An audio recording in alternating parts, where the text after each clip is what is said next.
Look at all that money, yeah, the money that they've spent. Take another look and take some time for hemp.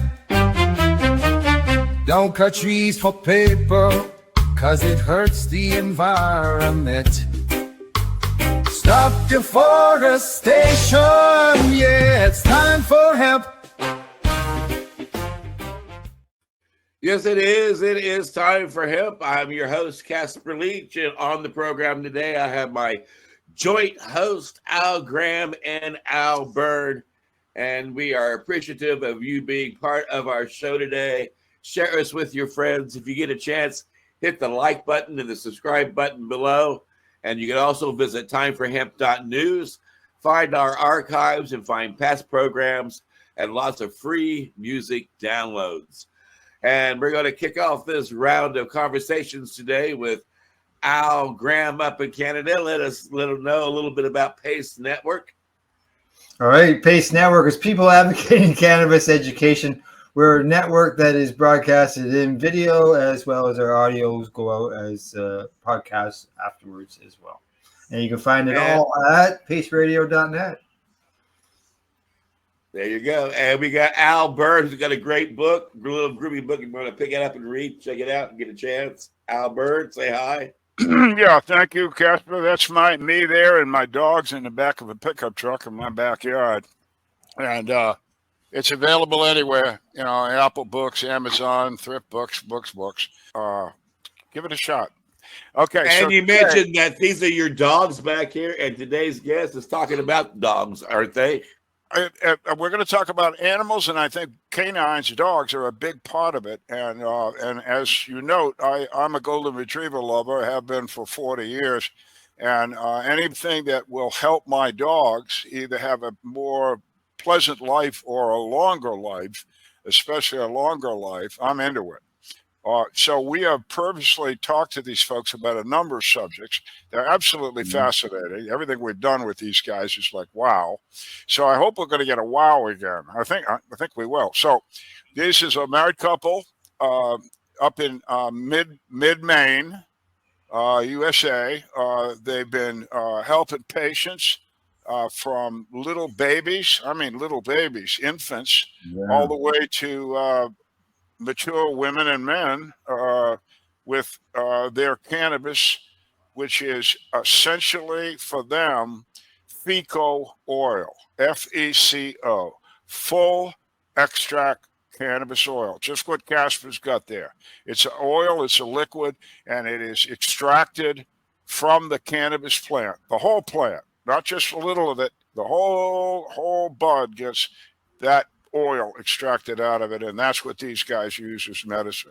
So with that, Al, if you can bring them to life right now, as Casper indicated, I asked the question, do you guys treat animals? And the answer I got was yes. So tell me, what do you do? Well, we're big pet and animal lovers here. We have a big cane corso, a chihuahua, and a min pin. So we use the cannabis in many ways with these dogs. Dogs do have endocannabinoid system. There's a lot of false information out there that if your dog eats a cannabis brownie, they might die. No. The only thing that's going to kill a dog is if you drop 100 pounds on their head. Okay. That's right. Dogs have endocannabinoid systems. We fill them just as we do a child with the drops, which is just an MCT coconut oil and the cannabis, full extract cannabis oil. So I would put like drops of the oil on the food. You would put that one syringe in a 2-ounce tincture bottle with MCT coconut oil. Right. The whole syringe. Or you could use the salve. The salve is an organic coconut oil. And you just put it on a spoon and put it right in their mouth. And they love that for whatever it is, tooth pain, or they're just freaked out by the fireworks or whatnot. Wait a minute. What's this salve? We showed that before in the last show, but what's what's coconut oil? It's just coconut oil. And it solidifies because it's cool, and once it heats up, it's Yeah. So it's just so. What's the ratio? Coconut oil to Well, it depends on the lab testing of the full extract cannabis oil. One syringe, let's say it has 650 milligrams. So we would put that in 4 ounces of coconut oil, and that's what the salve is. Okay. So depending on the lab testing of the medicine, that's how many milligrams are in it. I try and I put 500 milligrams in the tincture bottle, so that when I give you the tincture, you know there's 500 milligrams in that 2 ounces with the dropper. But in what we do with the dogs is we treat cancer, okay? And we also treat behavioral issues and fear. A lot of dogs are really scared of fireworks. They freak out at thunder and lightning. And it really, just a couple of drops in their food really calms them down. Mellow. So basically, you just get them high before the 4th of July, right? Yeah. Is that what, And if, is like, that what let's this say you does? have an aggressive dog and you want to bring a pup, you just got a puppy and you want to introduce them. So you give the aggressive dog the cannabis in their food, and then they're calm and kind of lie around a lot. Does what it does to people. Instead of you get a bully in the neighborhood, you just say chill out and get high. And when they do, they just want to love everybody in the neighborhood. Exactly. It really. Yeah, I look at dogs and babies as sort of the same thing. As they don't realize what they've consumed if they overconsume. And does that mean that when you leave the house, you leave your babies in the basement for 8 hours? No.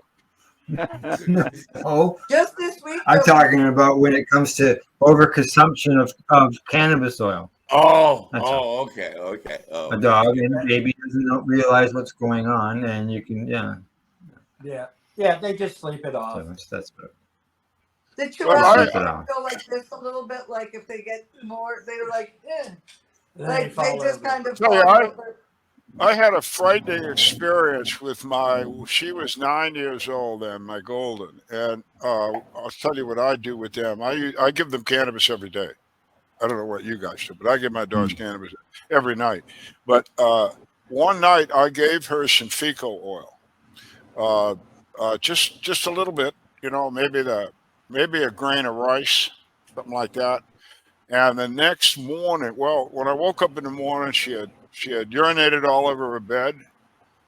She could barely walk, completely disorientated. I did not make the connection. And I brought it to the vet, trustworthy. I've been there for years. She took a look at him, and the techs were looking at her. And what she was doing was she was going in a circle around, like chasing her tail, but without so much athletic ability. And they diagnosed her as having a stroke. And they told me then that the behavior she exhibited was that of a dog with a stroke. And now it turned out to be not that at all. She got overdosed. So to get to Al's point, it was a real problem for my dog. Well, that's why I say that we start with, like we do with the babies, with 1 drop, and you know that it's less than a milligram. And nobody on this earth, adult, child, animal, is going to have a huge reaction on less than a milligram of cannabis. So by starting really, really small with dogs, that's what we do. We don't say just go give your dog a tablespoon of cannabis. Right. We just say, exactly. She's 180 pounds. Yeah, our dog's like 180 pounds. But that's why actually we started making the tincture, is because not only dogs can get too much, and it's when we say too much, it's things like with pets, like he said, it can be very, very scary, because these are very scary symptoms if you don't if it's not oh, I gave my dog too much meat. Right. It can be very scary. Yeah. And I have seen, that's why we started making the tinctures, because I have seen vomiting of the dogs puking. Because when we say a grain of rice or a dot, everybody's grain of rice or a dot is different. My dot Exactly. might be like a dot that you can't even see through. And then your dot, who knows? But the tincture makes it so we know scientifically by doing it by the drop that we're safe that they're not going to have a scary effect. So we start with the drop, one drop at a time. 1 milligram is your beginner. A beginner should start with 1 milligram max. Well, what is that right, Brett? He knows that kind of stuff. I just do it the milligram or less than a milligram by the dropper, in the dropper, the tincture dropper. That thing, the syringe, it's just so strong. There's no way to get 1 milligram. Okay. Yeah, and the syringe would just be straight oil, right? It wouldn't be a tincture or anything. Right. It's harder to be scientific with the syringe because you're getting different amounts every time. So what we like to do is, that's why we're using the dropper for pets and for small children, because we take them up. So the first day, every 4 hours, they would get 1 drop, and they would get it the whole first day and then the whole second day. And then before you go to bed, you would give them 2 drops. And so then does that mean that as a human, that if I drank all of this, I'd have a Tommy Chung high? You'd be stoned. My friend today ate a half of one of those, and we went to the pond, and he's like, "Oh, don't tell him that. He'll try it. Don't tell him that. He'll try it." He said it definitely worked. I mean, we had a great time. We were out in the pond rowing around in our little floaties. But if I eat even a grain of rice, I think the whole world is collapsing. It's very strong medicine. Well, here's what I do with my dogs. I make a butter with butter. Take the bud, decarboxylate it, put it in. I have one of those machines that does it automatically from my friend. Magic butter machine. Everybody has one of those. If you don't have a magic butter machine, I got 3 of them. Yeah. So anyway, get a magic butter machine. That's what I make. So I make my butter, and I think it's relatively strong. I mean, I'm using real buds and stuff. And what I do is I just get a cracker at night for each one of them, half a cracker even, and put just a little bit of this butter on. I sort of learn what the dose is, and they get it every night. They line up for it. They love it, just like you say. And within 15, 20 minutes, they're dead asleep.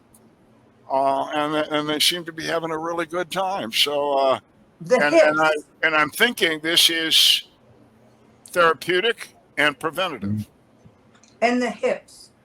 We are big dogs. Like, our dogs are big. We have a really hip dysplasia is a horrible problem with dogs. That our dogs used to get. Anybody who has a dog that's like having trouble getting up the stairs, getting in the car, they are looking weak from behind. A level of relief that this dog gives to that this medicine gives to your dog is amazing. It makes our day, because we get so excited about this, because we're so sad when our dogs are getting old. It almost makes you depressed when your dog's all decrepit. So when you're able to really see a difference, it's like, it makes us happy. I agree. It's a painkiller for them, just like it is for us. And it is noticeable. Yeah, you're right. I mean, I started other dogs, but almost within 2 days, their behavior just was so improved. They're having a better time. Yep. Yeah, and I think dogs are God's best invention. And I don't know why God didn't just stop with dogs. I wouldn't have even made humans and be like, after dogs are amazing. Yeah. Now, what about, do you come across dogs and maybe treat them for anxiety? Absolutely, yes, absolutely. That's what I mean by the fireworks. There's a lot of dogs that have separation anxiety from their person, and it really helps. It's really surprising. You know, we say cannabis still surprises us. We're like, oh my god, I can't believe it. Right, right. It does the same things it does to humans. Yeah, a human has anxiety. If they have depression, all the same things for the dogs. Pain. Yeah, that's what I was just saying. Just yeah, you're right. It just seems to have the same reaction for the canines that it does for humans. Or it doesn't Oh, yeah. surprise me, but I'm glad to hear you say that. What about, have you tried it on horses or cats or llamas or anything? What Yeah, happened? yeah. Our What? big dog knocked one of our cat's teeth out. So yeah, we use the salve. We just rub it on her gums, and In order to take care of it, we like give her a few drops so we can control. Because cats, you know, they like get away from you. So that's what we do. We do use. Sorry, keep my thing coming up. We definitely. It really. But with the cats, again, it's like you have to use the dropper because if you give them too much, they'll get sick. And Yeah. that's why I think a lot of people, it's because they get like dizzy. Right, I think. right. They walk funny. They walk funny. Yeah. And so it leads me to believe that they're like dizzy. It causes nausea. So we definitely suggest, especially with cats, to mix it. So listen, guys, go back to my dog story. My dog's spinning around. I think it has a stroke or something. They didn't know. But the dog was acting like it wasn't right. So if you got a dog having some sort of seizures or spasms, or do you think that the application of cannabis would help with that? It seems to help humans. What do you think about dogs? Absolutely. Absolutely. Taking it on, giving it to the dog on a schedule, but also having a plan. If you notice all of a sudden that your dog starts being strange or doing weird things, just start giving them a drop every 4 hours. If they're bigger, then you might give them 2 drops. I suggest getting the medicine and starting them on it, getting them used to it just immediately. So when there is an issue, it's a tool that you have and you know it. Cannabis medicine is like a best friend that you kind of need to get to know it a little bit. And you really don't want to get to know it in the middle of a huge drama, right? So Right. I think it should be a normal thing as you care for your pets to have a tincture of cannabis medicine and use it on a nightly basis in a small dose. Get your animal's endocannabinoid system functioning, recognizing cannabis, and then when necessary, you will feel comfortable then using it as medicine to stop seizures, to enhance, to stop anxiety, separation, spinning. I got a dog that was in the pound for a really long time and he spun in circles. This is really bad for their hips. So cannabis medicine really helped him to calm down and not spin in circles. So the best advice is, as a pet owner, learn about cannabis, make it your best friend, and then when you have emergencies, you'll feel a lot more comfortable and you'll have a lot better results than if you just, oh my God, my dog is freaking out, I'm gonna give it some weed. Like, you got to get to know it and really get the endocannabinoid system functioning.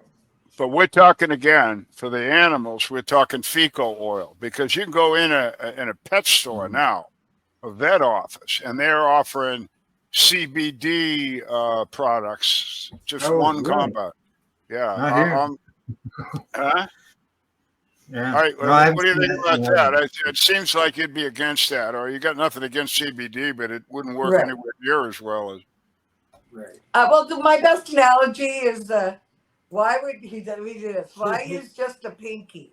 If you're going to try and fight a war, you need the whole kit and caboodle. CBD is just a tiny little part of cannabis. It's something that was made legal first, and people are trying to make a buck. If you're trying to do the best, you want the full medicine, and that's the reality. And that's from people like, there's no number to call and order anything. It's just our name. Like, we're not a business. We're not trying to sell you anything. But CBD is just a marketing tool, kind of like the 60 grams in 90 days is a marketing tool to sell large quantities at once. It's not, I don't know that anyone's ever cured any cancer with 60 grams of fika. I doubt that. But the other thing is, for people out there listening, I could be wrong. I have been many, many times. But I don't think there's a law in the United States about that prohibits you from giving cannabis in whole form to an animal. So I am so glad that I know you. You are two people that are just up there on a podium for me now. I'm so glad that Dr. Uma and you are working together. That's going to be a combination. And thanks from me for all of your honesty over these last couple of hours. It's every minute of it's been enlightening. Thank you. And I want to thank both my joint hosts for being on the program today. And I want to thank you for tuning in as our audience. Don't forget to go to timeforhemp.news. Check out our archives. Lots of free music that you can download as well. And as you share the information with the people around you, you're letting the whole world know how important it is to take time for hemp.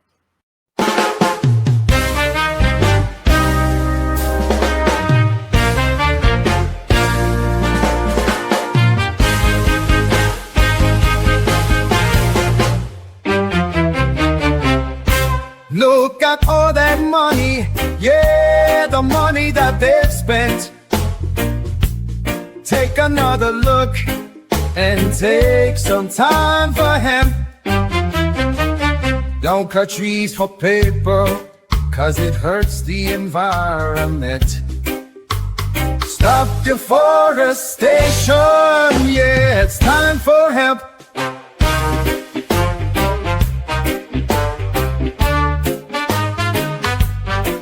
Well, an acre of hemp makes 20 barrels of oil. No need for pesticides to poison all our soil. People got no food, they got no clothes, they got no rent. Well, it's time for hemp.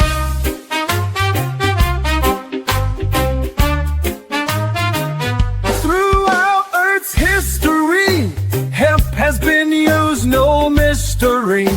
Hemp was legal to pay your taxes for more than a century. Check your faxes. The founding fathers make sense to me. It's time to grow hemp legally. Think of all its uses. It's money that's well spent. Right now, no excuses. It's time for hemp. Sustainable green industry, that's our intent. A better place this world will be. It's time for hemp. Fuel and food and clothes and soap, housing, cars, yeah, cars, no joke. Henry Ford built a car of hemp. It's time for us to do it again. People be employed with balanced farming as it's meant. Right now, it's time for hemp. Hemp is a true necessity for the wealth and protection of this country. These are words of Jefferson Thomas. He grew hemp, why not us? It's time to lift the hemp band. It's time to lift the hemp band. Yet we can. I know we can make a difference. Yes, we can. Yes, I know we can. And we can work together and lift the hemp band. Look at all that money, yeah, the money that they've spent. Take another look and take some time for hemp. Don't cut trees for paper, 'cause it hurts the environment. Stop deforestation, yeah, it's time for hemp.